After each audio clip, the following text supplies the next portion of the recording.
j'ai été séquestré par Olive Lembe. Olive Lembe na funda yo. Osalanga harcèlement sexuel. Olingo embrassenga na kimisi mutu. Olingo embrassenga na kimisi mutu. Est-ce que nga na funda yo Olive Lembe? Olinga ki obimananga na boyi. Okanga biro pendant 1 heure okobima wate. Ngabi merci. Mais yebaka ete mutu alobi nga na epa na yo sekatumba mwake. Après 1 heure du temps. Tanga yo kinde wana ota koloba boyete abandi ko bondelanga. Mais okanga na nzoto po o embrassenga Olive Lembe. Ozandumba mobali no aliboso ezanani. Lazare mutu aliboma na este. Olive Lembe obima ozak ndumba no etina ba na ba semeki na yo mibali ya bandeko na yo obima na bango. Misise chrétien moko linga ko bima na ye même na ndaku na yo. Ayemba nzembo ya ngebe mise chrétien na boya. Lelo yo petio babengi comment il s'appelle?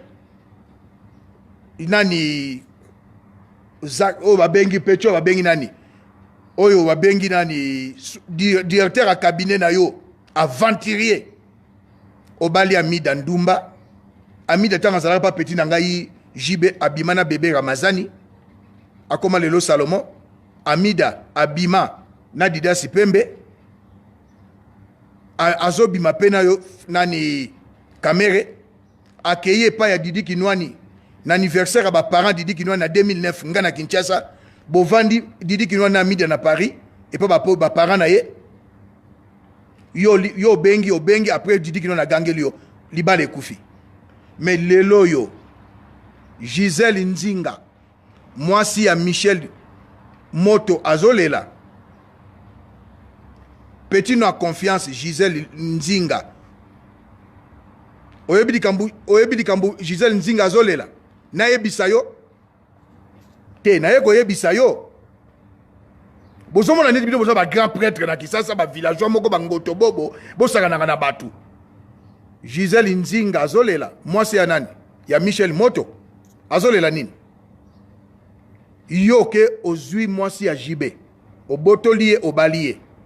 Ozui Soraya mwana muke na balube za chibindi. Okomo bimasu na Soraya.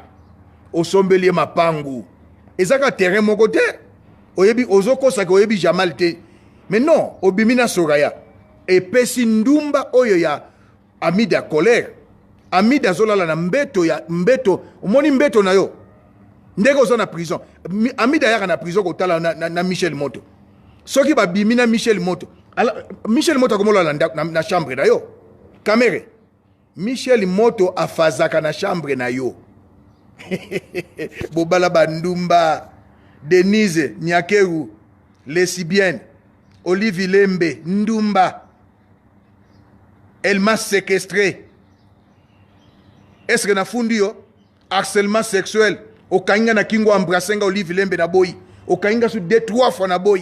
Okangi biro ko bima wate. Ube na yeso basoda linga ko violenga ngabi. Benga basoda na koyebisa peka tumba mwake mutatinda kinga. Olive Lembe oyebi di solo wana na 2008. Olinga ko obima na makasi.